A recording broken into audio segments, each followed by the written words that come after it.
11번 사례에서 상담자를 슈퍼비전 할 때 슈퍼바이저가 어떤 작업을 해야 하는지 옳은 것을 모두 고른 것은 문제는 사례 파트가 있고 작업 파트가 있네요. 먼저 사례 파트를 한번 읽어보도록 하겠습니다. 슈퍼바이저 L은 작은 시골 도시에서 자격증을 소지한 유일한 상담자이다. 슈퍼바이저 L은 내담자 A를 상담하고 있는 초보 상담자 T를 슈퍼비전하고 있다. 내담자 A는 섭식장애가 있고 불안할 때는 자신의 손목을 긋는 행동을 한다. 상담자 T는 슈퍼바이저와 내담자에게 자신은 섭식장애와 자해 행위에 대한 상담 경험이 없고 이와 관련된 훈련도 받지 못했다는 것을 인정하였다. 상담자 T는 경험 많은 상담자에게 내담자 A를 의뢰하기를 원했다. 하지만 내담자 A는 상담자 T하고만 상담하기를 원했다. 사례 내용이 이해가 되시나요? 한 번 더 요약해서 좀 설명을 드리면 시골 도시의 L이라는 슈퍼바이저는 유일한 자격증을 소지한 상담자입니다. 초보 상담자 T는 슈퍼바이저 L에게 슈퍼비전을 받고 있는 상황이고요. 내담자 A는 섭식장애와 자해 행동을 보이고 있습니다. 상담자 T는 이에 대한 경험이 없고 훈련도 받지 않았다고 인정했습니다.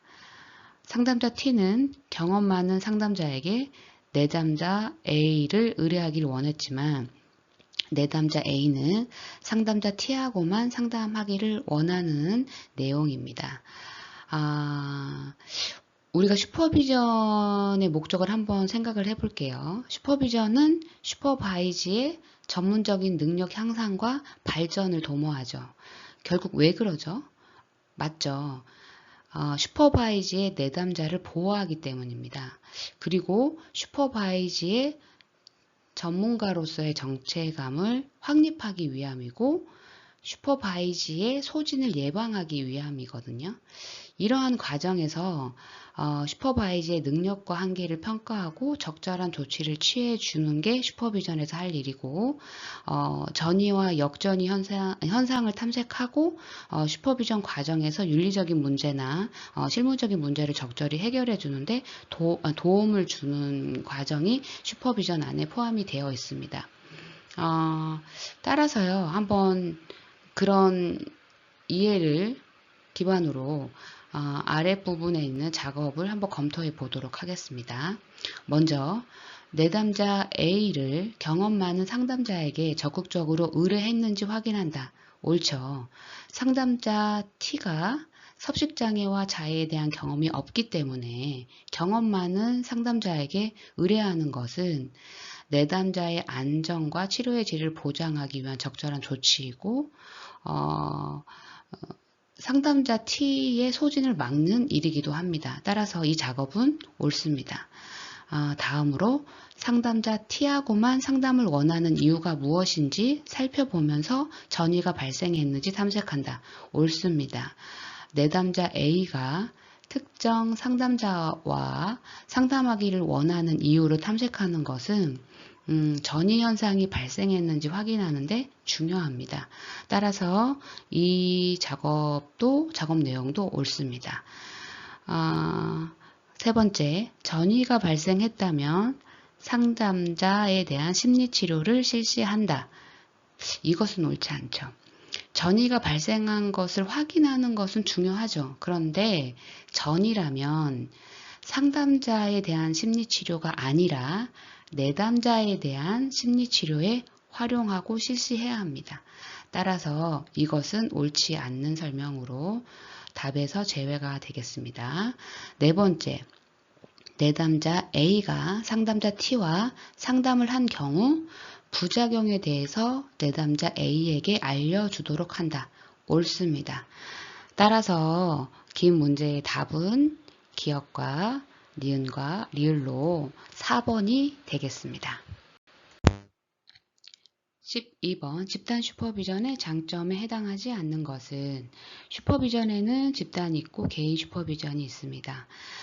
집단 슈퍼비전의 장점에 해당하지 않는 것은 개인 슈퍼비전의 장점이 될 수도 있고 집단 슈퍼비전의 단점이 될 수도 있겠네요.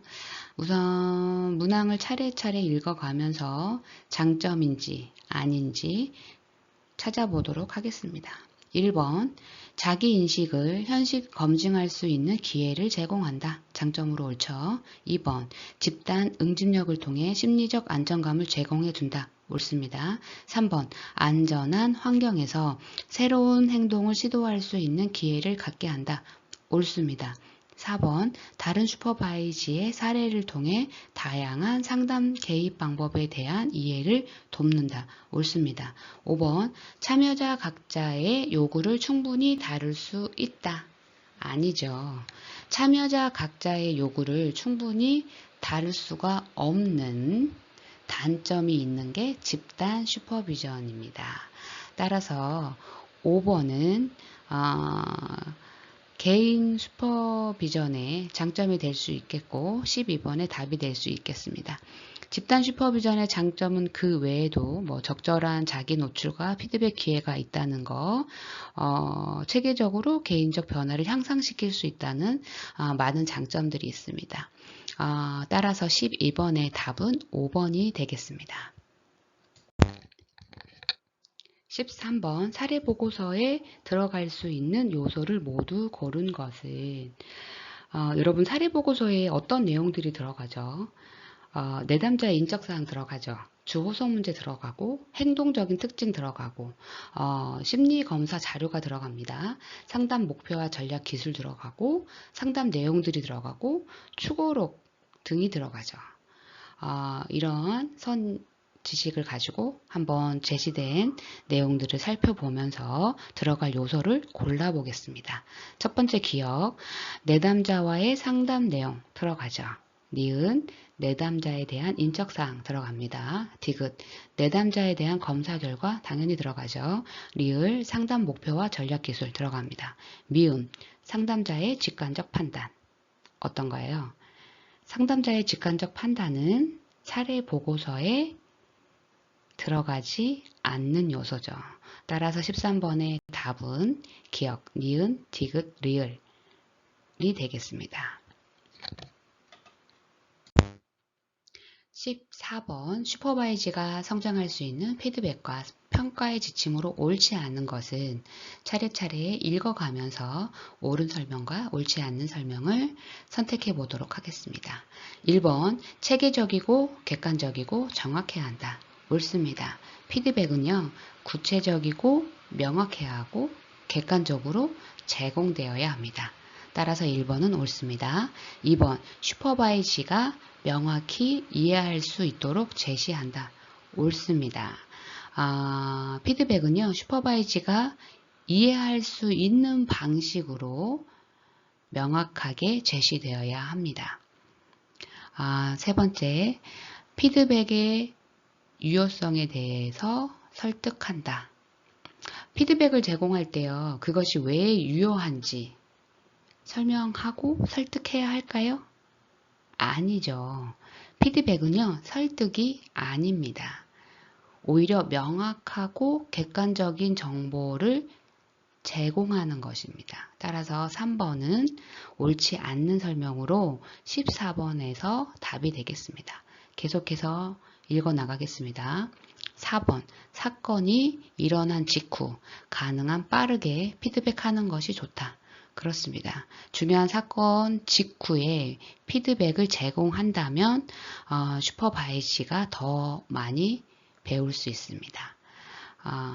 5번 신뢰를 들어서 피드백한다. 옳습니다. 우리가 구체적인 예시나 사례가 들어진다면 훨씬 쉽게 이해하고 학습할 수 있습니다. 따라서 14번의 답은 3번이 되겠습니다.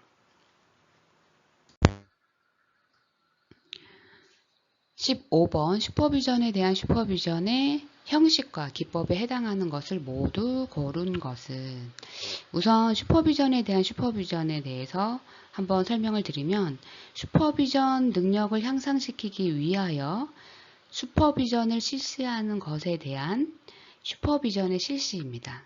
좀 어렵죠? 좀 쉽게 설명을 하면, 슈퍼비전에 대한 슈퍼비전이란 숙련되고 경험이 많은 슈퍼바이저가 초보 슈퍼바이저를 슈퍼비전한다, 이런 걸로 이해하시면 될 것 같습니다. 슈퍼바이저가 되기 위한 훈련생에게 슈퍼비전 자료를 가지고 와서 효과적으로 슈퍼비전을 할 수 있도록 도와주는 방법인 거죠. 그 방법으로는 우선 훈련생이 실시한 슈퍼비전 자료를 리뷰하고 평가하죠. 또 슈퍼바이저는 훈련생에게 슈퍼비전에서 개입할 수 있는 방법과 내용에 대한 피드백을 제공해 주기도 하고요.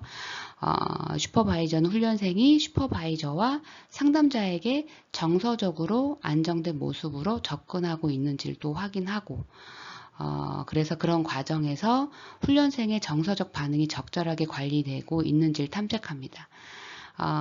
자기 문제 확대 탐색을 하기도 합니다.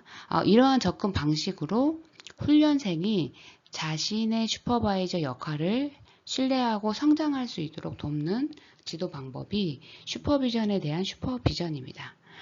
이런 선 이해를 가지고 해당되는 것을 골라보도록 하겠습니다. 기억, 슈퍼비전 영상 파일 검토하기 옳습니다. 니은, 슈퍼비전에 대한 라이브 슈퍼비전 맞습니다. SIT가 자신의 슈퍼바이저를 슈퍼비전하기 옳습니다. 리을, 셀프 슈퍼비전 아니죠. 셀프 슈퍼비전이라는 것은요, 슈퍼바이저가 자신의 슈퍼비전에 대해서 어떻게 스스로 슈퍼비전을 하는 거예요. 따라서 셀프 슈퍼비전은 슈퍼비전에 대한 슈퍼비전의 형식과 기법에 해당되지 않습니다. 그래서 15분의 답은 기억, 니은, 디귿이 되겠습니다. 3번이네요.